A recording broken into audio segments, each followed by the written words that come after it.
Welcome to my show.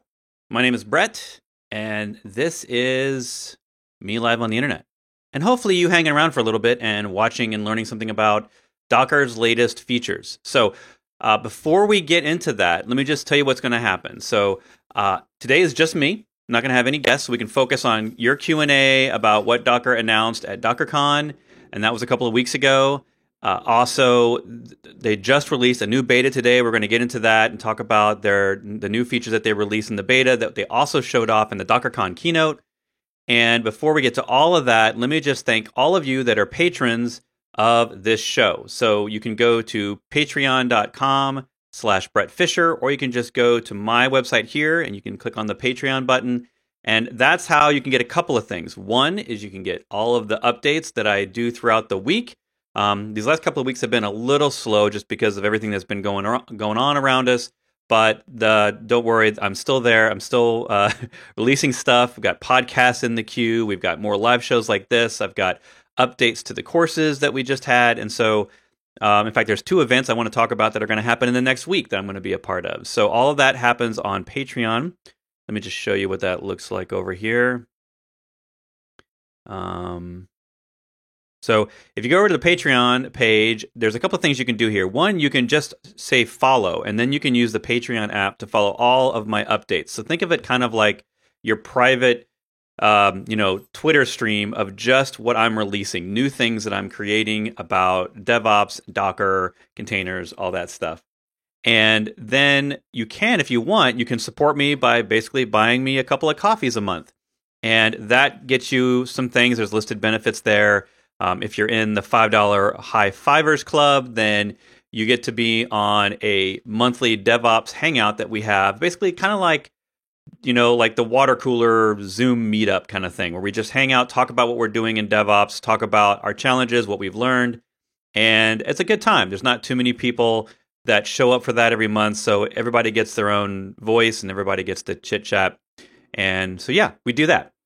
Let's see, what else? A couple of events I mentioned. So in about an hour after this, I'm going live again for a Linux meetup. So there's actually a joint meetup happening here in Virginia, US, as well as in Britain. And basically we're going to talk about the origin of the Docker. I'm going to do some Docker demos.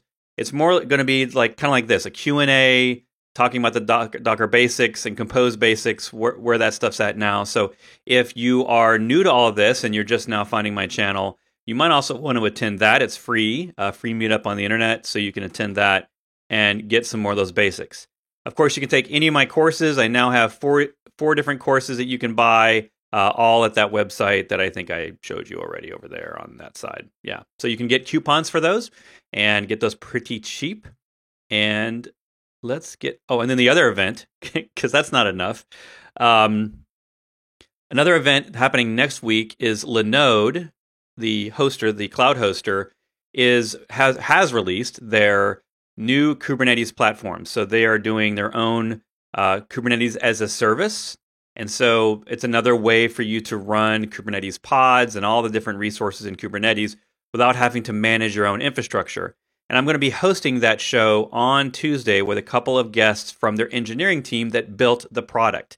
And we're going to talk all about it. We're going to give some demos. We're going to give away some prizes. And so if you're interested in more of the clouds and how they're releasing their Kubernetes features, please join us. It's a free event. I will put all of these actually out into the chat. So if you want the meetup for literally an hour after we end this stream, I'll be going live on that. And then there's the Linode event that is on Tuesday. And you can get that one here. And that will be streamed on all the things. We're actually going to be streaming that on Twitter, Periscope, YouTube, Facebook. So you can join us there or watch the recording later of that. But that event there on Facebook is a good way to get notifications and updates on that event. We'll also have a special guest on that show. So we're going to have someone join at the end and do some more giveaways and talking about stuff. All right. So before we get to the main topic. I'll get any of the questions you have out of the way that you've come to the chat today. Typically, I do a lot of Q&A, so if you're new to this show, I'm always answering questions about Docker, containers, Kubernetes, just any of that stuff. So we're going to get to those questions real quick, and then we're going to get to this topic. So this is actually a blog post that Ben from Docker put out today. They just released it actually moments ago, like a little less than an hour ago. And let's get to some of these questions.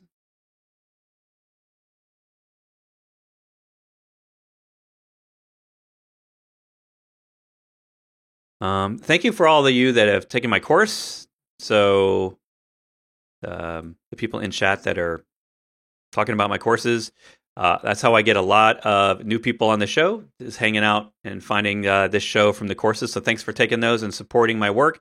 I have a whole team behind me, including my wife and a team of part-time people that help keep that thing running, and we work on it every day. So there's always new stuff that we have in the works. We're always planning updates to the courses, and I'm actually working on the storage section for Kubernetes Mastery, as well as planning out our big update to Docker Mastery on the new Windows WSL2 feature set. So if you're on the Windows side of things, especially if you're on Windows 10 Home, and you haven't been watching this show for the last couple of months, we've been talking a lot about the new features that allow you to run Docker Desktop on Windows Home, Windows 10 Home specifically. So those will be updated videos that will be coming out later this summer. Am I going to report daily at KubeCon EU? So that's a great question.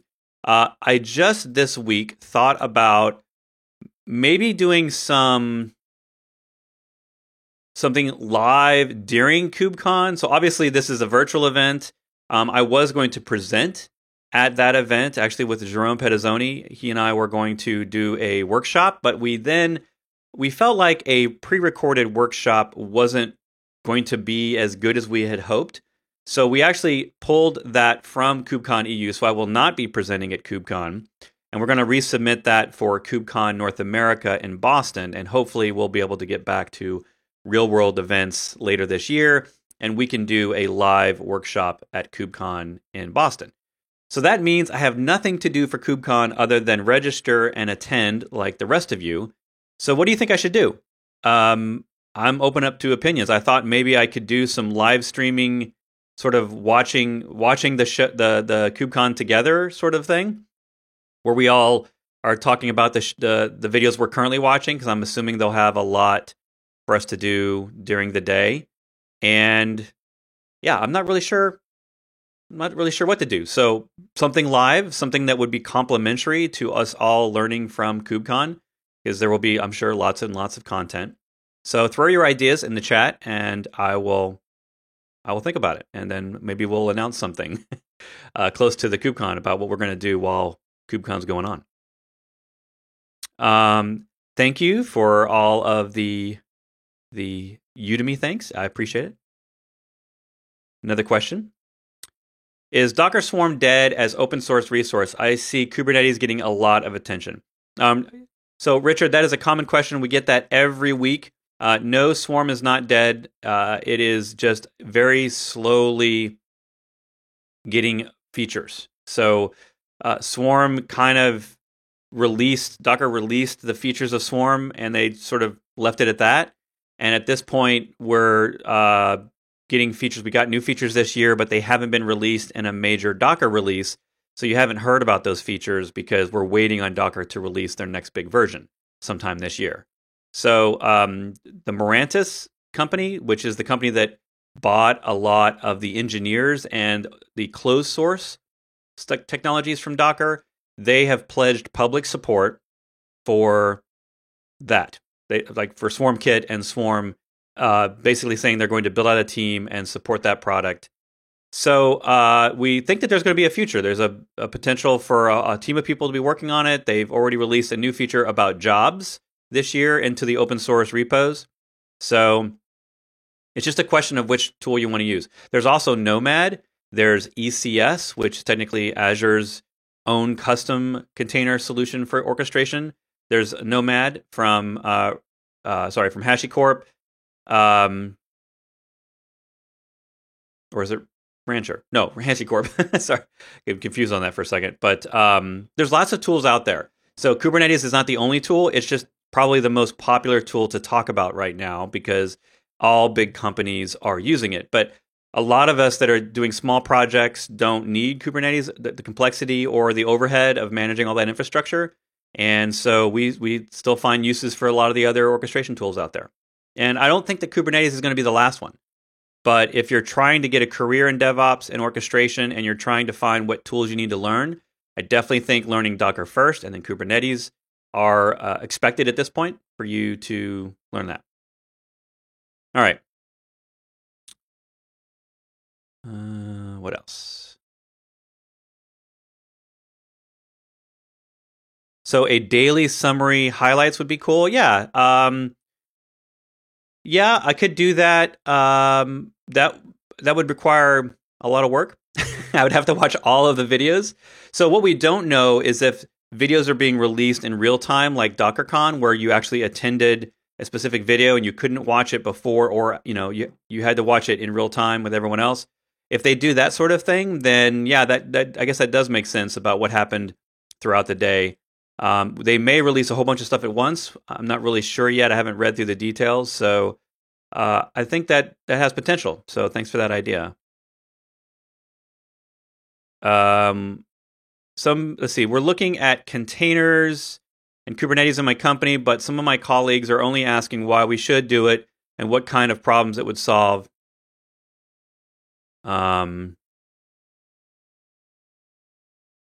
So I would say that any new technology in a team, like let's just back up for a second. Let's talk about a team's environment. Typically, how new products and tools end up in a team is that someone is just likes it, wants to try it out, goes investigates the tool, learns the tool, and then educates the rest of the team on the tool and eventually brings people on board the idea of trying it out, right? That could be a new framework in your development team. That could be a new system administration tool. That could be a new vendor that has a product to do just about whatever you would do in a team. I've run large teams of a dozen or more people, and people were bringing new ideas in all the time, and we would all sort of rally behind a tool if we saw enough people that thought it was a good idea. So I'd say your job, if you think that containers can solve problems for you, and I think most teams could benefit from containers, so chances are your team would also benefit from those containers. So to me, it's about you learning it and then helping convince your team for using it, right? Becoming an advocate in your team, which does mean you have to really know it well so that you can answer questions, you can do lunch and learns and educate other people on all the features. And maybe you take my courses, which are designed just for that, right? They're designed to take someone that's new and teach them these tools, help them understand various ways to use them, and then go from there. And so that's how, whenever I worked in a team, that's how I've always advocated for a tool that I thought was going to be useful to the team, is I had to become an expert in them to become the way to do that. So my courses would help you, and you can get those up there. All right. Serverless is just another form of application development, and it is going to be a part of most teams' workflows. You can see serverless talked about a lot in this show. I'm not going to go over that again necessarily, because you can go back in time and see some of the videos in this YouTube channel about serverless. But serverless in most cases is running on containers. So if you're going to run your own infrastructure for serverless, like OpenFaaS or Knative or any of these other toolings, you're going to need to know containers anyway, just to run the serverless infrastructure. And then the teams that are developing, maybe they don't. The only thing they'll need to do is maybe create a Docker file, or maybe you have a system that will create that for them, or they'll just use a sort of generic Docker file that they just plug their serverless frameworks into, right? And it builds the way to run that. You can maybe get away on some platforms if you're using only cloud for serverless with not using a Docker file by just giving them a package JSON for Node.js or something like that for the dependencies. But in a lot of cases, for running them locally and then running them on your own real infrastructure, you're probably going to need some sort of containers. So I see serverless as just another option. There are also plenty of other things like Netlify, GitHub Pages. There's all these different platforms that abstract away the container ecosystem tooling and allow you to just focus on your app. And if you can use those and you're writing new apps, then yeah, sure, try those things out, see if they make sense for your team. The reality, though, is that containers is really the only thing that can run all programs, right? Containers can run a 30-year-old mono repo. If you have a big monolith app that runs on Windows or on Linux or whatever, you can still run that in containers. So containers don't get replaced by serverless for all your old apps. And we've got 50 years of code that we all still have to support. So to me, containers are the way to do that. Serverless is a better option when you want to either augment an existing tool or just you want to rewrite a brand new greenfield app, right? Let's see. Just waiting to support to orchestrate stateful container on Swarm. So you can already do stateful on Swarm, but Alexandra, you've probably been around. You've been around a while, so you know all that stuff. Docker and Mirantis specifically has said that they were going to build a better, newer volume plugin for Swarm. So we'll hopefully see that this year. I don't know if they're working on that. I don't have any insight into that, but yeah. All right, so we're going to get to the demo, and I'll come back to some of these questions later. And thank you for all these great questions. So let's get into what just happened today. So today, Docker released a new blog post. I'll put this in. I'll put this in chat so you can see that. So this was a blog post posted by Ben in the Docker desktop team, and you probably saw him at DockerCon. He's also been on this show before several times. We did the Docker birthday event, and Ben has also been on the Azure shows. On if you ever go to Channel 9, which is Channel 9 is the video platform for Azure and Microsoft stuff, and Ben has been on their show, and he put a big blog post up about the stuff they demoed at DockerCon. So when we were all at DockerCon, if you watch the keynote at DockerCon, they essentially did a Docker run against Azure, which is pretty cool. In case you don't know the history of Docker, we've had lots of tools over the years to make it easier to deploy Docker on other systems. So if you install Docker today on your local computer, that's really just running Docker and Kubernetes locally, right? But if you want to run it on a cloud or in a server in the cloud, you typically had to either use something like Docker Machine or some other customized tooling for that cloud, and then maybe set up a custom Docker engine endpoint, like for TCP or SSH, that you could then talk directly to that through Docker. So that's a very infrastructure approach, right? That's thinking about things in terms of servers. But if you've ever seen me talk on this show, we actually had Kelsey Hightower on this show last year, where we talked a lot about getting rid of the infrastructure. At some point, now that we have all these abstractions like serverless and containers, we hopefully move beyond the infrastructure, and that the infrastructure itself can be abstracted out, not just in some custom solution that maybe Azure or AWS creates, right? But in a way that's consistent across all of our environments, whether that's local or a server in our data center or a server in the cloud, that we have these levels of abstraction that are consistent. Now, Kubernetes has tried to solve that for us, right? Where Docker was really just focused on a single server, and Kubernetes said, I'm going to try to do this on all infrastructure. So a lot of us are now looking at Kubernetes as a way to manage many different servers. But in most cases, you still have to manage the servers. So on everything other than AWS, EKS, Fargate, most other solutions out there, you still have to patch your nodes. You still have to reboot your servers. You still have to grow and shrink your infrastructure. You have to manage all of that. You have to manage the ports accessible to the servers. You have to SSH into the servers to do the administration. And so Fargate was one of the first tools that still adhered to the Kubernetes standard, but removed the requirement for you to deploy nodes, patch those nodes, reboot those nodes, and you were only managing your apps. And there's other stuff out there. There's Google Cloud Run. We've had other tooling in the past that allowed us to think in that way, but there wasn't anything really consistent on the Docker side. We only had the Kubernetes stuff like Fargate that really gave us the multi-server ability to do that.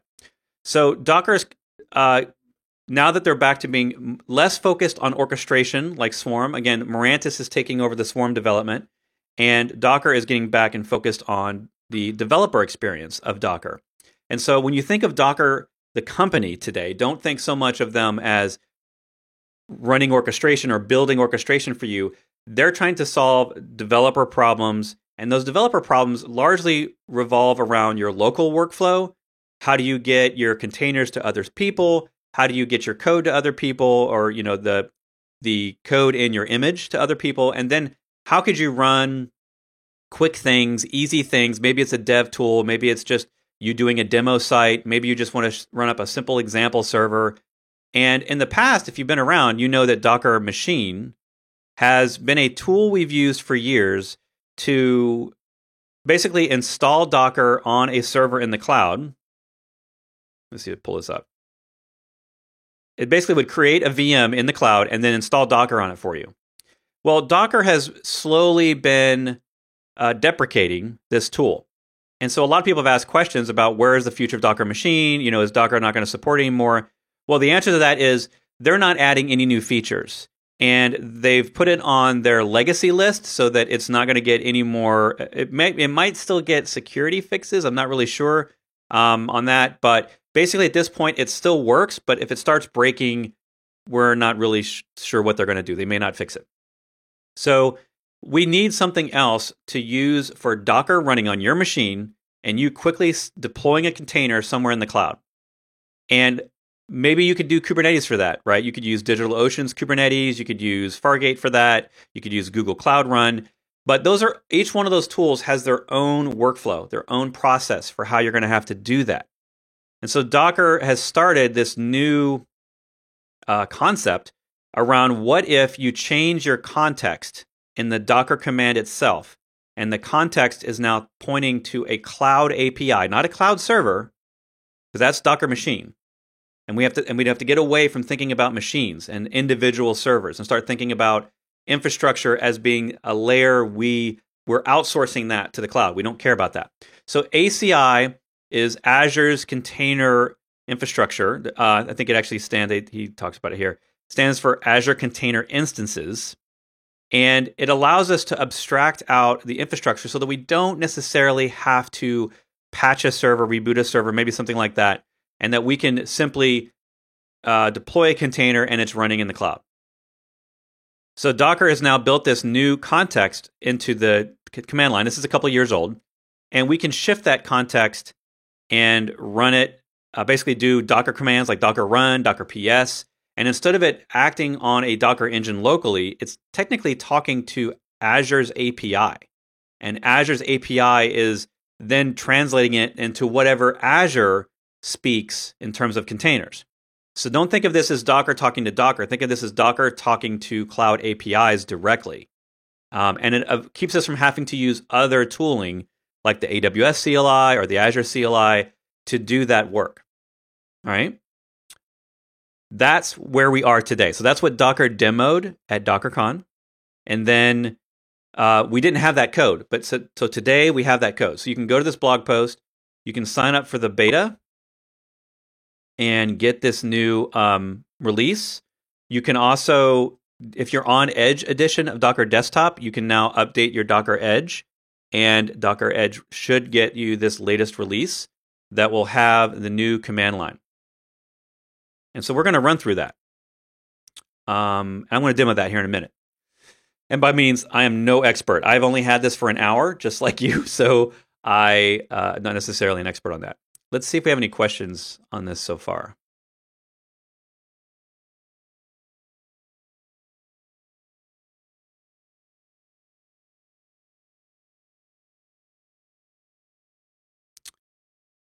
Let's see.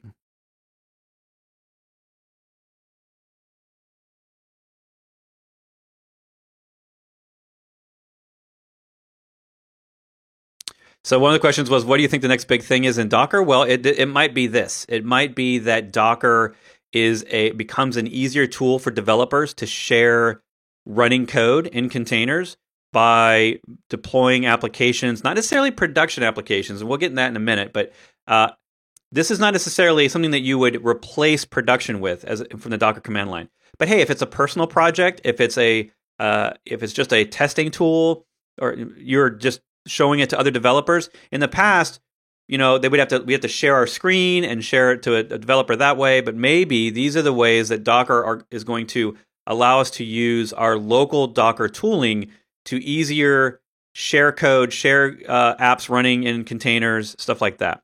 We also know that Docker Hub is their big new investment. They're going back to Hub and focusing on features there. We haven't heard a whole lot about exactly what they're going to do with Docker Hub, but we should be seeing something this year from them on Docker Hub. That may be a lot of the new functionality is how they're going to do different things with images. Maybe there's security scanning in images, all sorts of other functionality there that'll make it easier for us to share our images. All right. So I like Kubernetes, but I feel like it's too much for a dev staging environment. So maybe that's what this ACI beta could be, right? If you just need to set up something, if you just need to deploy containers onto some servers and you don't want to have to manage the servers, maybe something like this could be your use case. And Docker has talked about that ACI is just the first and that they're going to look at other ways that they can use it with other clouds. So maybe we'll see that.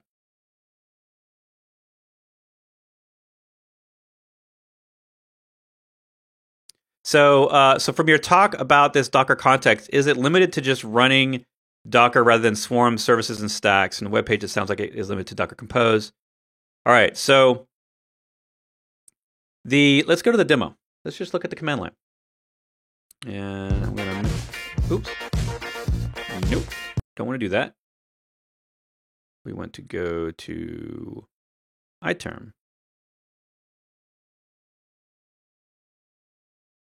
And then let's go over here to my command line.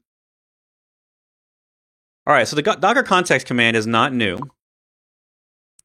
And it's been around at least since 2018, I believe.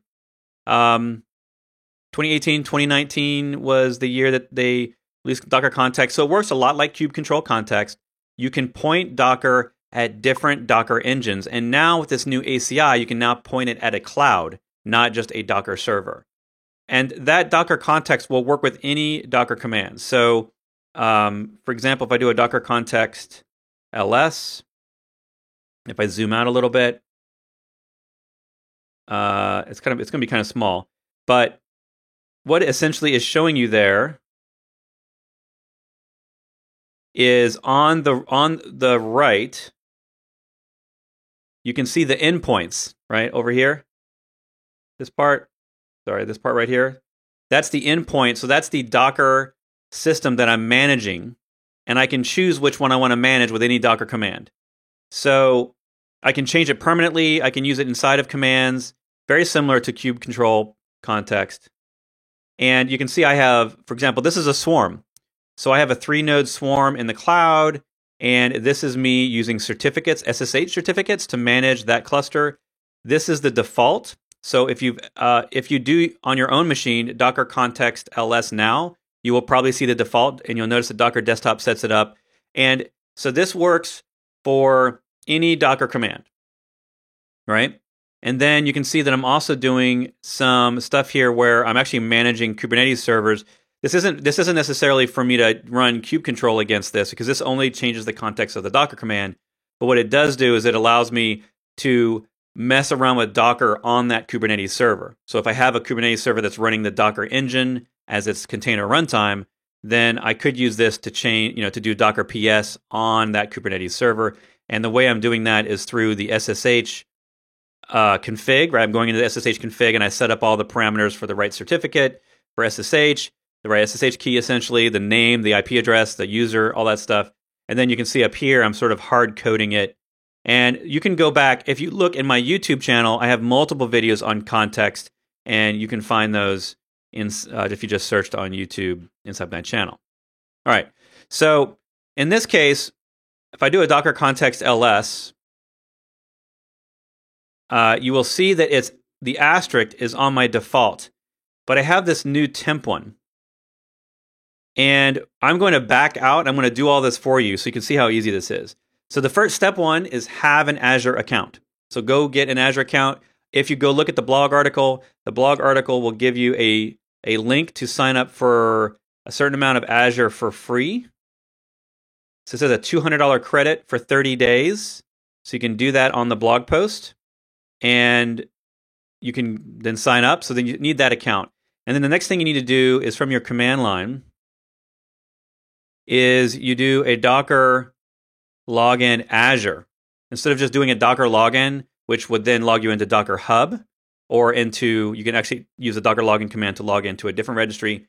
In this case, it's a new way to use the login command. It's not logging us into a registry. It's logging us into the Azure API, essentially. And when I do that, it's actually going to pop up my browser, and it's basically going to log me in, and it just looks like the standard. You're not seeing that on my screen, but it's a standard Azure login in the browser. And then once I do that, you will see back at the command line, it will say login succeeded. So that now means that the Docker CLI on my machine now has a sort of a key to use against the Azure API.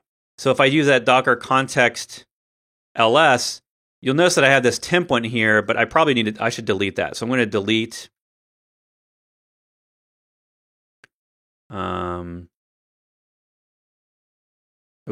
it's rm, not delete. Delete is a Kubernetes command. It's rm in Docker. So I'm going to get rid of that so that when I do a Docker context ls, you don't see my Azure stuff there, right? So now we need to make a new context that's pointing to Azure so that when we do Docker commands, we can do them against Azure instead of our local machine. Because any Docker command is always going to look at its context or the environment variable. So if you've been around long enough, you know that there's an environment variable called Docker_host that you can set, and that will point to whatever Docker engine you want it to point to. And we first need to set up that, and of course they talk about it in the blog post. If we go back to the blog post, you can see that it gives you a great example. After you've logged in, you need to create a context, and you need to give it a context of ACI in order for it to do that. So back at our command line, we do a Docker context create. And instead of what you would normally type here, you can actually type ACI, and that tells it to point to Azure. And I'm going to call it dog versus cat. And when I do that, it's going to ask me which resource group. Now, this is what is unique about Azure, is that Azure has these resource groups. And so the interesting thing here is that if Docker starts creating these for other platforms, presumably we would have different options here. Maybe in AWS, it would be a security group or some other concept, but in Azure, we have resource groups. So here I can choose one that I've already created. You can see here that I have a list of my existing ones because I've already got stuff in Azure. I've got other resources and things running in Azure that I can choose from, or I can say create a new one. And when I create a new one, it doesn't give me a chance to name it. It just gives me a random set of IDs. So it gives me that GUID there. So I do a Docker context create again, ls, and then we'll see that we have this new one. And you'll see that the type is ACI. So it means that instead of talking directly, it says Moby here, the type should really just be Docker engine, but Moby means it's talking to a specific Docker engine on a specific server. We don't want that. We want to talk to a whole cloud and use the cloud API. So that's what this context is. So now if I'm on my machine and I do a Docker PS, that's just on my local machine. So if I did a Docker run detached, I'm going to do this. I'm just going to run Nginx on my local machine.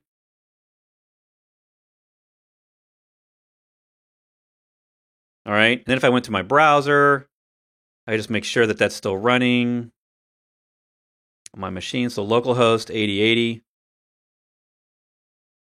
Okay. Now, if I do that same command against ACI, I need to change my context first. So I can do a docker context use, and we called it dog versus cat, which is it's one of my demo apps. I just want to call it that. So do that. And then when I do a docker ps, you'll notice that there's nothing there. Oh, sorry. Forgot the window. So you'll notice that docker ps shows nothing. I had run this command. So now if I do the docker context ls, you'll see the little asterisk. The asterisk means I'm using the dog versus cat. So that's how I can tell whichever context I'm currently using. And so if I do that same command, if I just hit my up arrow a couple times and I run that Nginx, it'll say, oh, look, this option isn't supported. Well, this is going to be the experience with different clouds. Different clouds are going to support different features of Docker. And so in this case, maybe I can't support the command like that, right? So it's going to say it's not supported with ACI, cannot map port 8080. So maybe we'll just try a single container, and maybe we'll try something like this. So if there's not crazy documentation, then in the command line, then we maybe just have to kind of guess. But I imagine that the documentation around this, the help commands, will get a little better, and we'll understand a little bit better about what ACI is doing. I haven't actually looked yet to see if there's any ACI documentation on their website. So you'll notice that I'm just running Nginx, and I didn't even publish a port or not anything. And there's this new, it's doing something different. And it's starting to try to run, it's counting up, it's at 30 seconds. So presumably in the background, if I go over to my browser,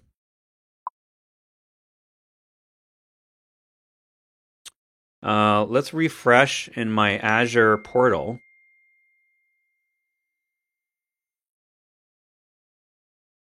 And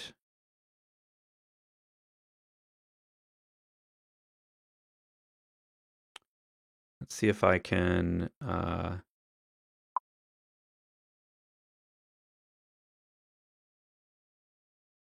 see if it spins up anything.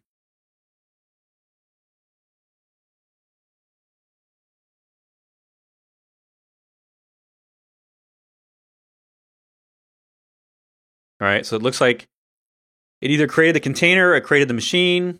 Over in my CLI.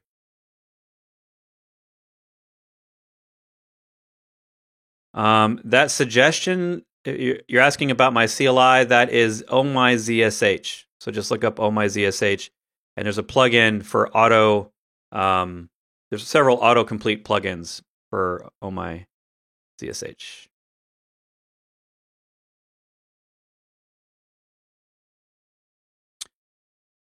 All right, so it looks like we've finished. So if I do a docker ps, I can see that it's running, and I have no ports. So I could do a docker inspect on that. Let's see if it does tab completion. Yeah, it's not. Look,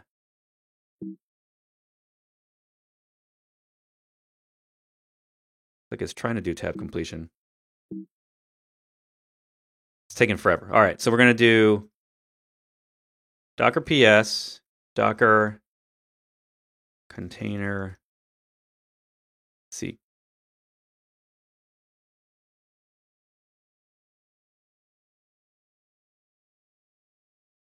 Ooh, so there we go. Container is not available.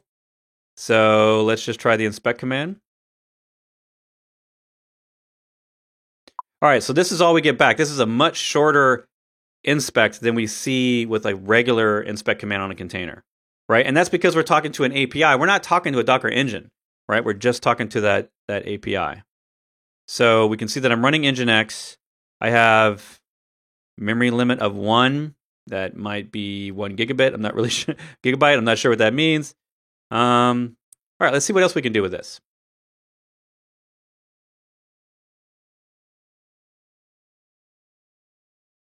So let's see if we can run that same thing again.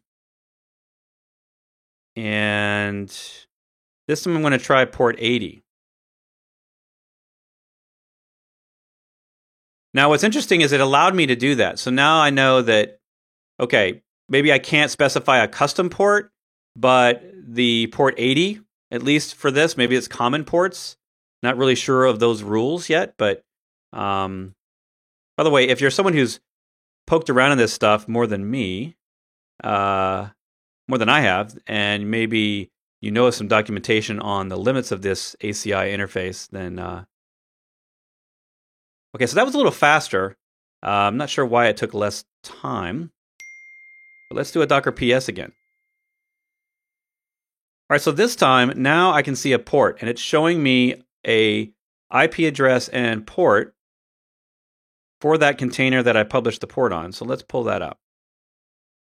Okay, so this is a public IP on port 80.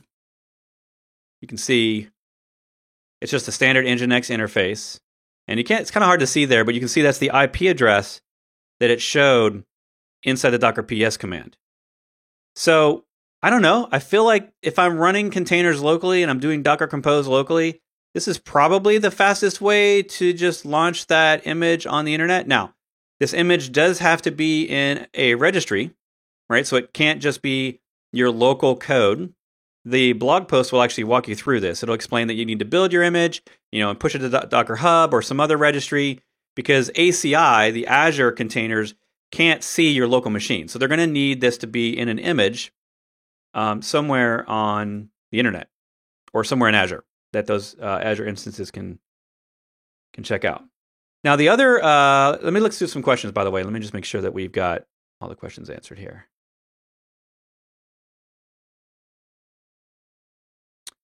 Some not exact question from earlier. What's the equivalent of Helm for Swarm? There is none. Basically, looking up Compose files on Docker Hub. Just look up Docker Compose on GitHub. That's really the only way I've ever done it. I don't know of any website that's up to date on anything like Hub, but like Helm. But here's the thing about Helm, though, is that Swarm already had all the YAML templating before we had Kustomize. So we didn't, I don't know, I feel like in a lot of ways we didn't really need it. We had all that templating and all of the layered YAML files and the environment variable settings. All of that was in Swarm services. And so I'm sure that a Helm for Swarm could add extra features on top of it. But to me, the templating already existed. So we were already able to reuse YAML, share YAML. So a lot of people, if you just go to if you just go to GitHub and you just search for Docker Compose.yaml, then you will, and then whatever you're looking for, you will probably find good examples that you can start from for Swarm. So I don't know that anyone needed to create Helm for Swarm, but good question.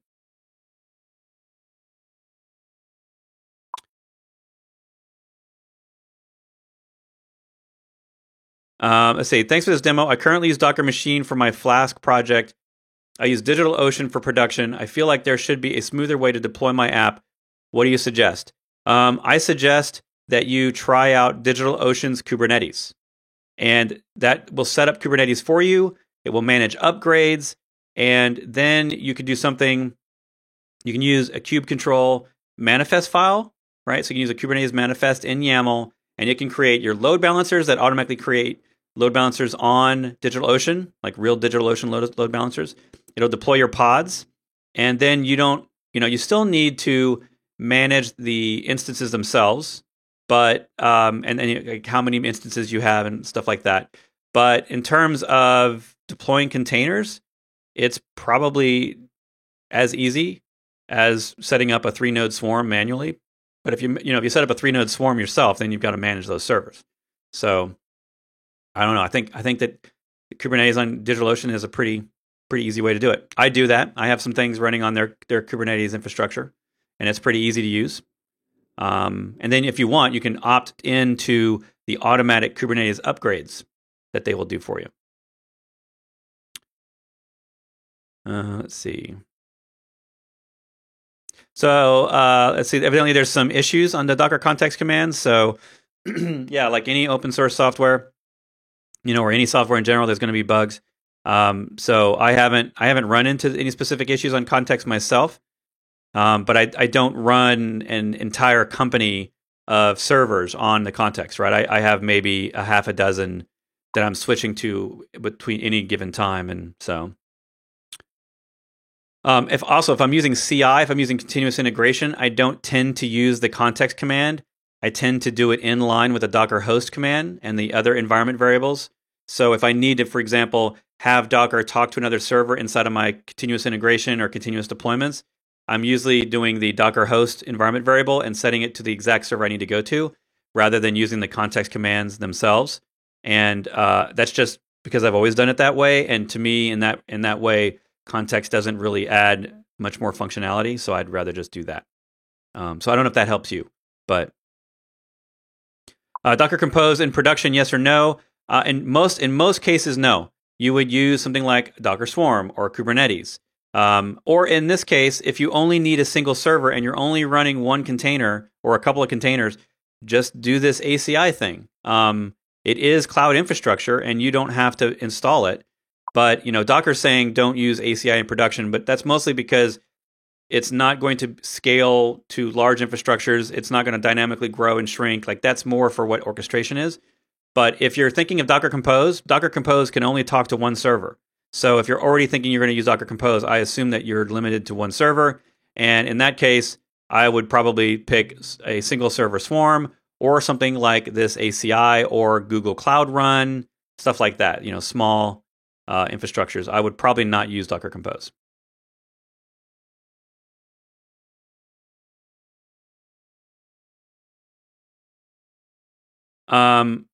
So if we had a context that points to manage, this is an interesting question. If we had a context that points to a managed K8s like EKS or Azure Managed K8s, and we set the context to point there, are we able to do Docker Stack deploy on it?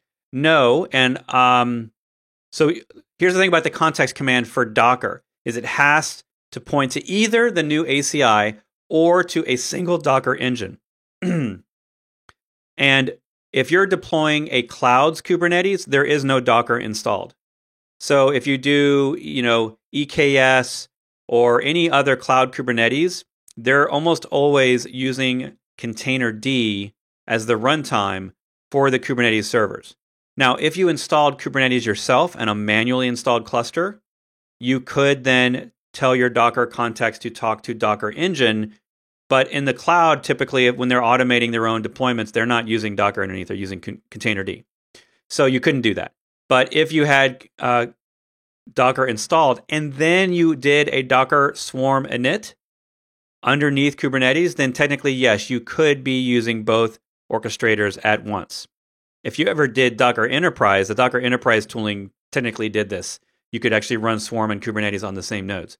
I'm not sure I would ever recommend that to anyone. That adds a lot of complexity to your setup and your environment. So I typically recommend people just use whatever the cloud provides, and so then you wouldn't do that. You wouldn't have the Docker context command. Hey, Nirmal, what's up?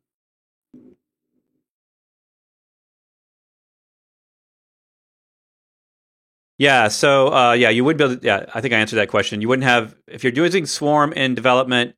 If you're using Kubernetes in production, I generally don't advise you use Swarm in development for. When I say development, I mean on remote servers, like locally on your machine. I don't really recommend anyone run orchestration on their local machine for development. Like, I still think that Docker Compose is the best tool for local development, or just native on host development. But I don't generally run, I don't work with teams that generally run orchestration locally. They just run simple Docker commands and Docker Compose commands locally. So, yeah, we're lots of questions today. All right, so let's jump back into a demo. So let's go back to that blog post. Back to that blog post. Can't even say it. We're done with Docker Machine. So I have So the other command they showed at DockerCon was running compose commands against Azure.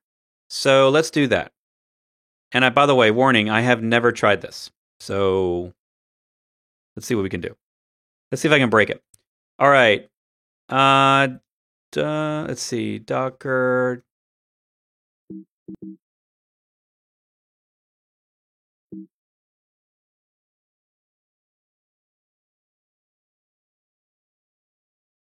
I'm looking for my dog versus cat demo.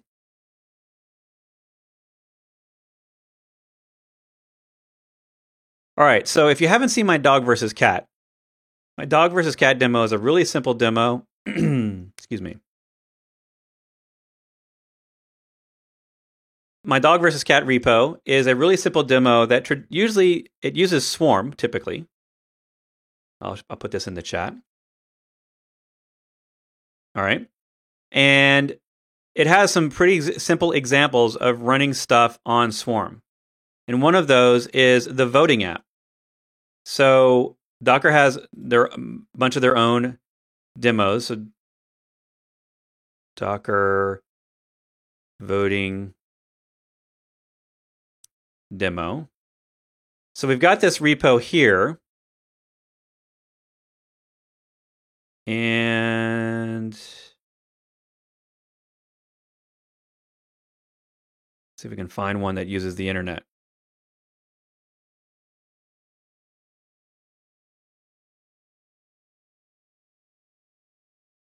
Yeah, okay, so this one should work.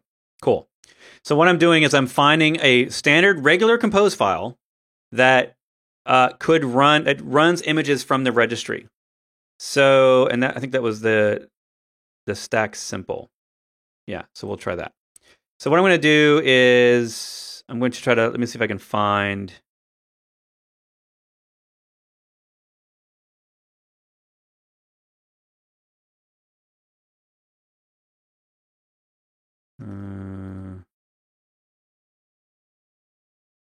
All right, so I have this demo of that example voting app, and I'll put the GitHub repo from the example voting app that you've probably seen me use many a times. And if we just go do a quick, let's see, let's do the Docker Compose simple. Nope, can't do that. Let's do the stack.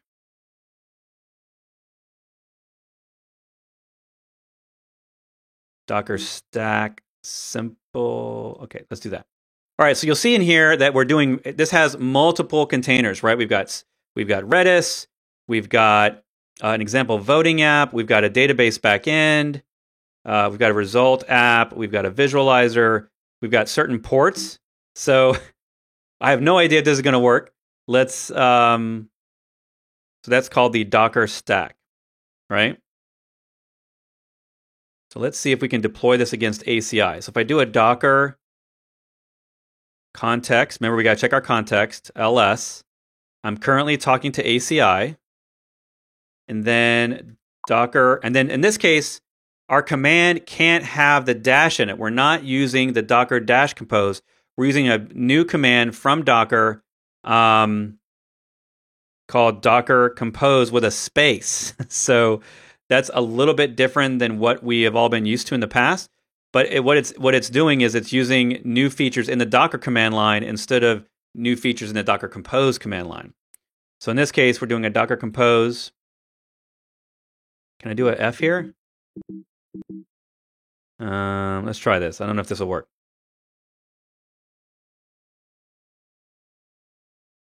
Oops.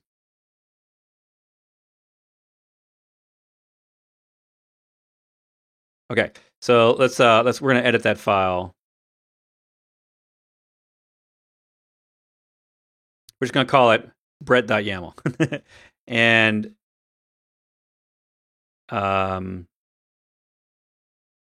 let's take out, for now, let's take out some of this complexity just so that we can make sure.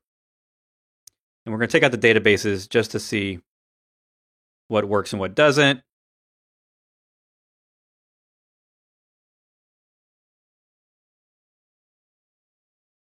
I'm going to leave the replicas in and see if that works. Let's see if that works.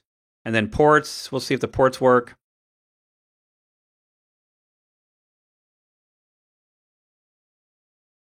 And then we'll get rid of networks.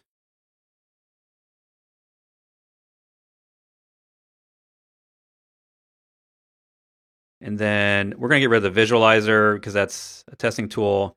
And then we're going to get rid of all this. So we're going to simplify this down real quick. So all we've got is 1, 2, 3, 4, 5 containers. Actually, technically 6, because this one will deploy 2 replicas, hopefully. I have no idea if this is going to work. And let's do this.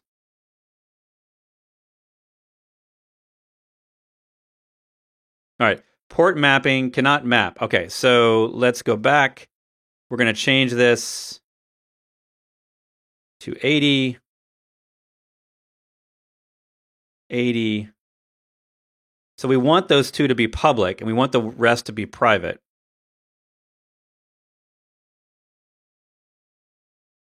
Failure send request. Let's see. Duplicate container ports.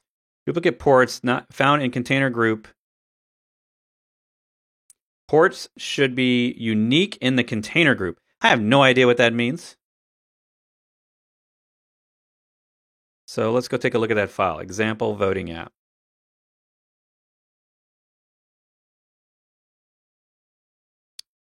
All right, let's try taking out the replica set.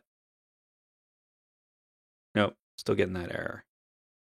So here's the other thing I can do, and this makes it super easy, is I do have that one running here, right? So I have this one Nginx. So I can do a Docker RM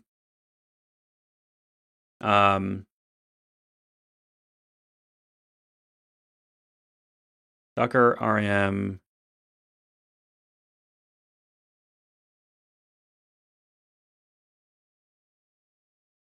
All right, so I just deleted a container running in Azure. Docker RM, and I'm going to delete the other one.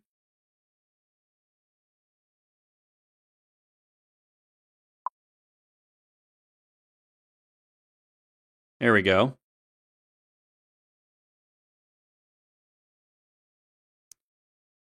All right. Probably going to get that same error again. Yeah.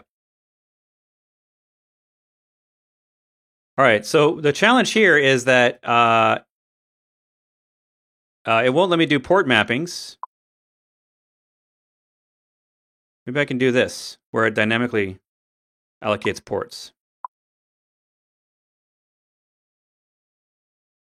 Yeah, so I don't exactly know how I would have 2 containers that both need port 80. That's kind of limiting and confusing.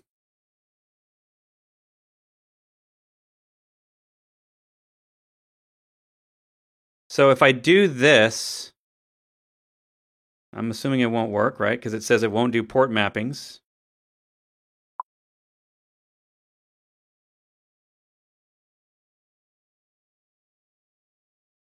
Right? That won't work because we tried that before and it gave an error. So, yeah. So I'm guessing you can only have one image, because I can't change the port that these are running on unless I change the code.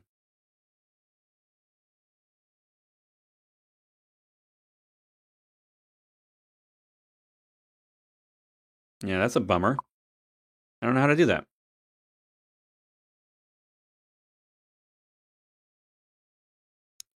Well, I'm just going to get it running, and we'll have one. We'll have one thing that's running on port 80. Yeah, so people are talking in chat about, yeah, you'll need a reverse proxy. Well, that's no fun. Seems like a pretty big limitation for a beta. And so, presumably, one of the things is, I have lots of questions. Can I support multiple replicas behind the same port? Oh, look at that. The request resource is not available in the local. Please retry with a different resource request.